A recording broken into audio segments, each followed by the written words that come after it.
I know it's very early and many people will be coming later, so I had the easy job to talk to a small group, but make it more interesting because it's open for discussion, and please bring your questions at the end. I will be just talking to this screen because I don't have screen in front of me here, and probably the easiest one.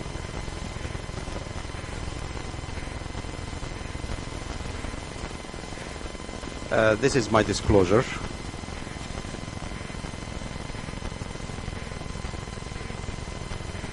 Okay, this case was given to me by Dr. McCarthy, and he got it from Dr. John Hall. This is a lady who is 25 years old. She had fusion for early onset scoliosis with Huntington Roads. That's probably at least maybe 40 years ago or whatever. And you can see at age 25, she has chest size of 4 years old. And after his x-rays was done, she died about months later. I think that summarized the whole story about fusion for early onset scoliosis. But we'll go further than that. Thank you. Now I can see.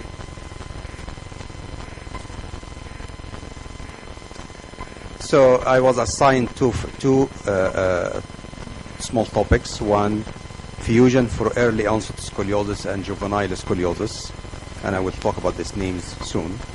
And the second assignment is, what's the position or what's the function of non-operative treatment? And when we talk about fusion, we're going to cover a few points here. Okay.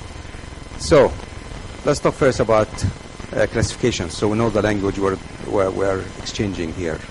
There are early onset scoliosis and later onset. This is recent classification. The older one was, as all of you are aware, infantile 0 to 3 years, juvenile 4 to 9, and adolescent 10 to 18. But really more recently, which fits better with the growth pattern, is early onset from 0 to 5 and older scoliosis from 5 and older. And the reason for that is you have a first growth spurt or acceleration during the first 5 years of life. Second growth spurt is in adolescent, early adolescent.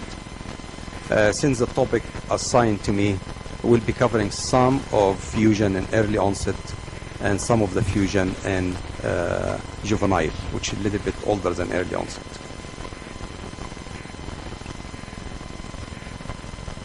So let's look at the spine growth. And this this from the Mingley work, all of us familiar with. The growth from T1 to S1, the entire spine, from birth to 5 years is average 10 centimeter. 5 to 10 is 5 centimeter, and 10 to 15 is 10 centimeters. So really, when we talk about early onset scoliosis, it's a very important period for growth. And then we'll think about fusion. If you fuse spine between T1 and S1 at age 5 years, that will cause a deficit of sitting height, the spine height, of 15 centimeter. Of course, all this average should be related more to skeletal age. So this is to begin with. Let's put that back in our mind when we think about fusion and what will happen. Now we talk about the chest size or volume, and this is showing at newborn 60% size of the chest, 6% of the chest size for adulthood is there. At age 5, 30%. At age 10, 50%, and 100% at age 15. So think about somebody's fused at age 5. What chest size would be? Would be 30% from what's supposed to be. That's exactly what we saw in the first case.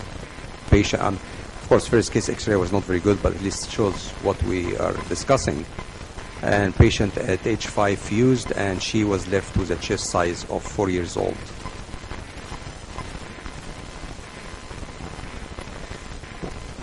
Sorry.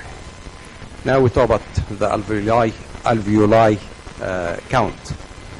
20 million at birth, 250 million at 4 years old.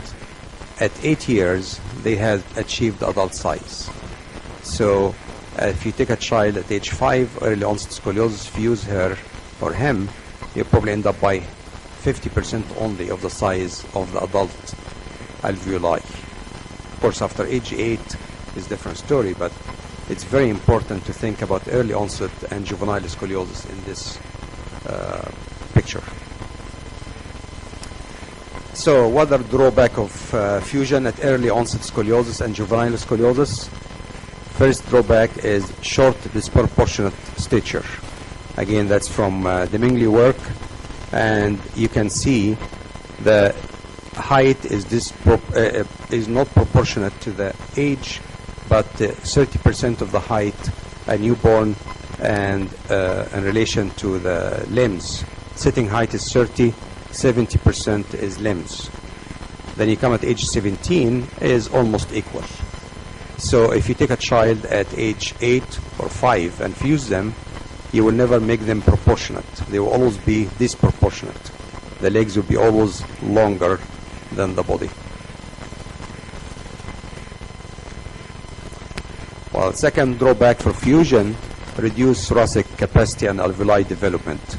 As I mentioned, we saw the size of the chest and the number of alveoli would be affected, and that's bringing us to the iatrogenic thoracic insufficiency syndrome. The work is done by Dr. Campbell for many, many years and show us that we can create thoracic disease of thoracic insufficiency affecting normal respiration and lung growth. And it is very well recognized entity now.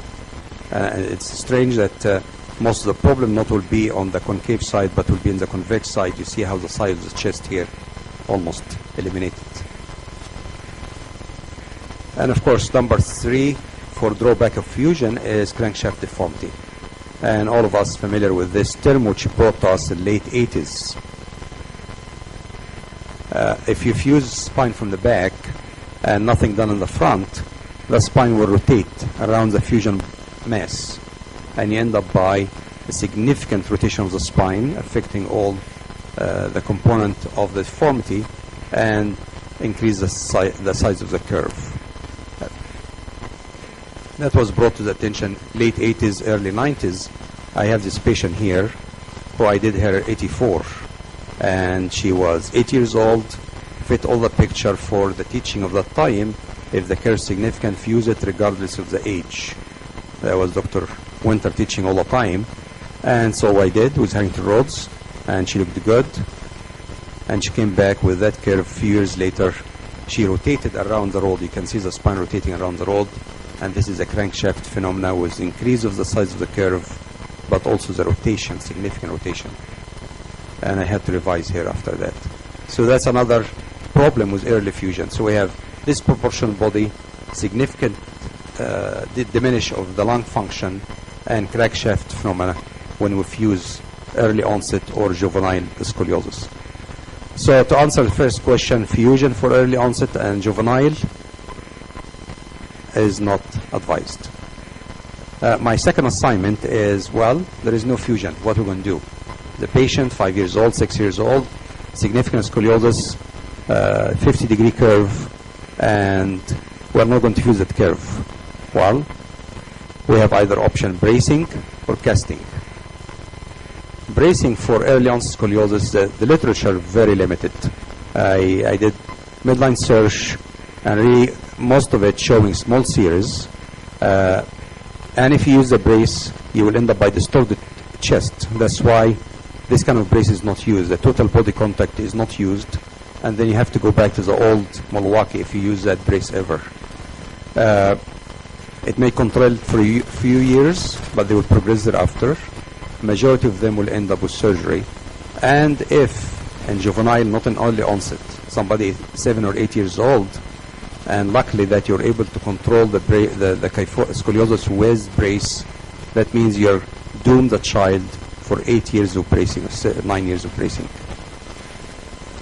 So that brings us to the casting. So bracing really is not very popular between surgeons to deal with early onset scoliosis or young juvenile. And of course the other alternative, and other speakers will be talking about that. Derotation casting, which publicized by Mehta from England, is the idea is to derotate the spine, is not pushing against the apex, but derotating maneuver for the whole spine on a riser table with traction, and looking at the mirror to see what is your hand rotating the spine and applying the cast. Mrs. Mehta, a paper showing that moderate curve is effective. Significant curve is probably not going to be effective, but at least might be gain some time to reach the child growth and height before you do surgery, based on that study. Another study from Jim Saunders showing that again, the younger the curve, the younger the child, smaller the curve, the more effective cast result. And the cast, after you apply the rotation, you try to do some relief for the chest wall. If the older child, then almost always will end up with surgery. This case courtesy from Dr. Akbarnia, the same patient, and you can see the curve. Child tried with Milwaukee brace, curve progressed. So can you see the child in a cast? Very good cast, because you can see significant reduction of the curve, derotating cast. Gained a few years, then it started progressing and went to that curve. And that's when surgery was decided, whatever kind of surgery we'll hear about later. But again, this case just show it all that bracing most probably will not work. Casting may gain some time, but the younger the child, the smaller the curve is better, the cast outcome. So in summary, no fusion. Brace doesn't work. Derotation casting might work and worth trying. I invite you all to our SRS next week in Louisville, but the year after will be in my hometown, Chicago. Thank you.